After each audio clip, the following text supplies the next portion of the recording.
고용된 조직 내에서 이익을 얻기 위한 목적으로 주어진 권한을 행사하는 사람을 두고 우리는 정치적인 사람이라 부릅니다. 정치적이라는 말은 대개 순수하지 못하고 헛된 욕심을 부린다는 뜻으로 쓰이며 늘 그럴듯한 명분을 내세우지만 속셈은 따로 있어서 음험하고 신뢰할 수 없는 사람을 정치적이라고 일컫습니다. 이에 반해 비정치적인 사람은 자신의 본업에 충실하고 오로지 자신과 관계된 일에만 정당한 의견을 피력하므로 일부러 거짓 명분을 내세울 필요가 없게 되는데, 이런 경우 자칫 정치적인 사람과 엮이면 피곤한 상황에 놓이기도 합니다. 근데 여기 프리미어리그에도 하라는 축구는 안 하고 정치놀이만 하다가 쫓겨나게 생긴 이가 있어 세간의 이목을 집중시키고 있습니다. 바로 에릭 다이어입니다.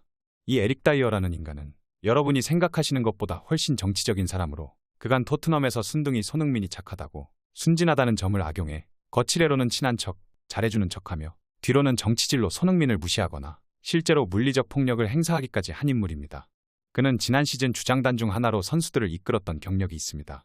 심지어 2017년에는 잉글랜드 주장으로 선임됐는데, 당시 잉글랜드 축구 사우스게이트 감독은 다이어를 두고 현재 스쿼드에서 확실한 선수다. 그는 성숙하고 지능을 갖고 경기에 임한다. 그는 경기를 잘 이해하고 훌륭한 롤모델이다. 경기를 향한 다이어의 접근 방식은 굉장히 전문적이다. 그는 거의 경기를 놓치지 않는다. 또 경기에서는 이타적인 모습을 보여준다. 나는 그가 지금보다 더 훌륭한 리더가 될 수 있다고 생각한다. 다이어에게 이 보상을 하고 싶고 책임감이 그에게 더 많은 것을 이끌어낼 것이라는 말을 했습니다.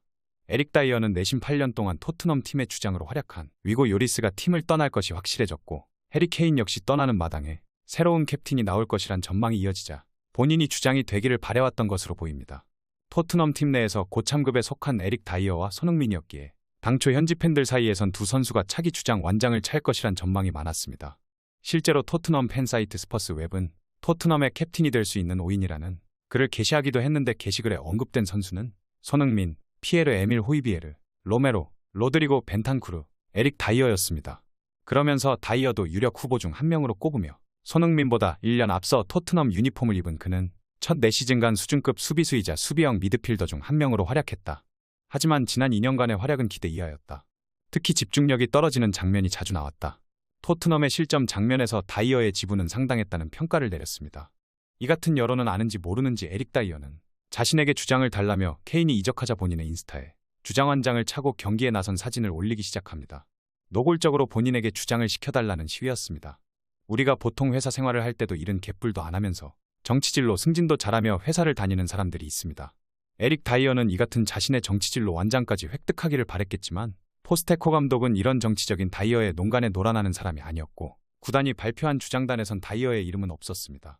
대신 팀 내 핵심 손흥민이 자신의 9번째 EPL 시즌을 앞두고 주장 완장을 이어받았고, 부주장은 제임스 매디슨과 크리스티안 로메로가 임명되었습니다. 보통 주장이 임명되면 마음에 들지는 않아도 잘 따르고 팀에 도움이 되기 위해 노력해야 하는 것이 맞지만, 이 에릭 다이어라는 인간은 손흥민의 완장을 인정 못하겠던 것인지 구단 소셜미디어를 언팔로우해버리는 정신나간 짓을 해버립니다. 뿐만 아니라 구단을 언급한 게시물도 삭제해버렸는데요. 영국 더선은 다이어가 토트넘 SNS 팔로우를 취소하고 자신의 SNS에 구단이 언급된 부분을 모두 삭제했다고 전했습니다. 팬들은 이를 두고 다이어가 떠날 것이라 확신하고 있다고 전한 바 있습니다. 매체는 다이어가 주장직에서 밀려난 후 불만을 터뜨린 것이라며 SNS에 올라온 일부 게시글을 공유하기도 했는데, 팬들은 다이어에 대해 다이어의 행동은 아무 의미 없을 수 있지만 주장이 되지 못해 화를 낸 건가? 주장을 신경 쓸 필요는 없다. 그는 팀에 없을 것이라는 등 냉담한 반응을 보였습니다. 이 같은 에릭 다이어의 돌발 행동에 아랑곳하지 않고 NG 포스테코글루 신임 감독은 우리가 무엇을 노력하고 무엇을 추구하는지는 태도에 달려있다. 그 의지와 태도를 보고 싶다.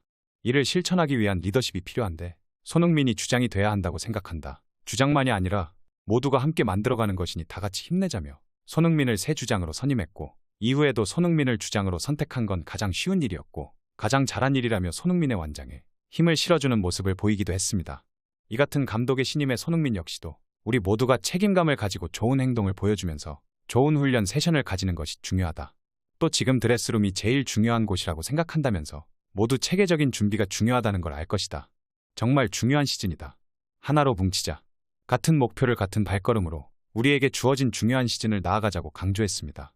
이쯤 되면 에릭 다이어도 알아들었어야 했습니다.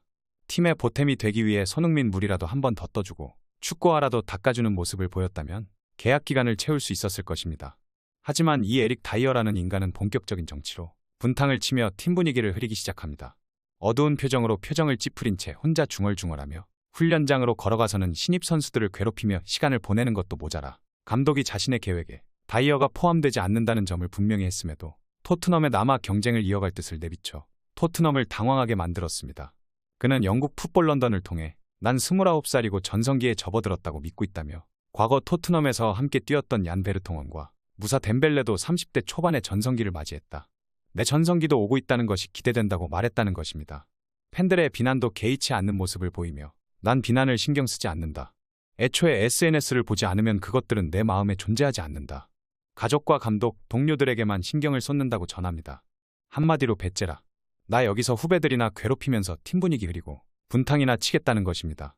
하지만 손흥민은 팀을 원팀으로 만들고 토트넘은 시즌 초반 상승세를 만들며 좋은 기록으로 우승 후보로 꼽힙니다.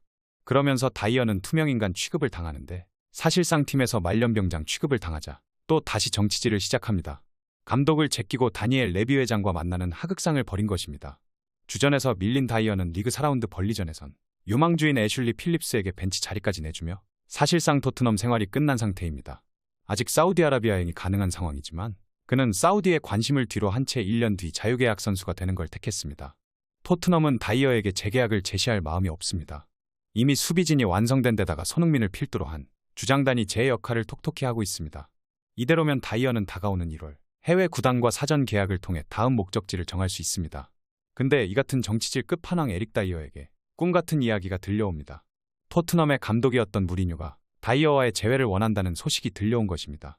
영국 미러는 무리뉴 감독이 토트넘 수비수 다이어와 재회를 원하고 있다. 그는 과거 다이어에 대해 잘못 평가 내렸다고 인정한 바 있다고 보도했습니다. 현재 로마는 위기 상태에 직면해 있습니다. 유럽 축구연맹 유로파리그 결승에도 올랐던 지난 시즌과는 너무나 다른 행보를 보이며 올 시즌 수비 불안에 시달리고 있고 크게 휘청이고 있습니다. 리그 6경기 성적은 1승 2무 3패, 순위도 16위에 불과한데 6경기에서 11골을 내준 수비 문제가 발목을 잡고 있습니다. 로마는 29일 승격팀 제노바에도 1대4로 대패했는데 지금까지 로마보다 많은 실점을 기록한 팀은 사스올로와 엠폴리 두 팀뿐입니다. 특히 중앙 수비에서 위기를 겪고 있습니다. 주전 센터백이었던 호제르 이바네스는 사우디아라비아 알아흘리로 떠났고 크리스 스몰링은 힘줄 부상으로 쓰러졌습니다. 아인트라흐트 프랑크푸르트에서 데려온 에반 은디카도 기대 이하의 활약으로 실망감을 주고 있습니다. 게다가 스몰링은 1989년생으로 곧만 34세가 되기에 부상 문제가 되풀이되거나 기량이 급격히 떨어지더라도 이상하지 않은 상황입니다. 무리뉴 감독 역시 중앙 수비진 뎁스 부족을 우려하고 있습니다. 이 같은 상황에서 미러는 다이어에 대한 소식을 전하며 그는 무리뉴 감독 아래에서 깊은 인상을 남겼다. 그는 아직 올 시즌에 출전하지 못했지만 1월 이적 시장에서 선택지가 될 수 있다. 다이어는 토트넘에서만 350경기 이상 출전한 베테랑 수비수다. 그는 무리뉴 감독 시절에도 주전 센터백으로 뛰었고 지난 시즌까지도 토트넘 수비를 지켰다. 하지만 엔지 포스테코글루 감독이 부임한 이후로 상황이 달라졌다. 다이어는 느린 발과 잦은 실수, 부족한 판단력, 불안한 빌드업 등으로 지적받은 끝에 방출 명단에 올랐다. 결국 그는 시즌이 개막한 뒤 여전히 단 1분도 뛰지 못했다. 하지만 그는 풀럼 이적을 거부한 것으로 알려졌다. 만약 로마가 다이어를 노린다면 토트넘으로서는 마다할 이유가 없다. 어차피 다이어는 이번 시즌을 끝으로 계약이 만료되기 때문에 내년 여름에 이적료 없이 그를 내보낼 바에는 조금이라도 돈을 챙기고 보내는 게 이득이라고 전했습니다. 에릭 다이어 선수, 그동안 순둥이 손흥민 선수가 득점해주니 옆에서 정치질로 축구선수 연명했겠지만 더 이상 통하지 않습니다. 로마든 어디든 빨리 가서 다시는 손흥민 선수 곁에 얼씬거리지 말기를 바랍니다. 페페TV 시청자 여러분은 어떻게 생각하세요? 페페TV는 여러분의 생각이 궁금합니다. 댓글로 여러분의 생각을 남겨주세요. 여러분 행복한 일은 매일 있습니다. 아무도 당신에게 상처 줄 자격이 없습니다. 다른 사람들이 아무렇게나 던지는 말에 상처받지 말고 오늘도 세상에서 가장 소중한 당신에게 잘해주기로 약속해요. 가장 큰 성공은 행복한 당신입니다. 그럼 다음 영상에서 봬요.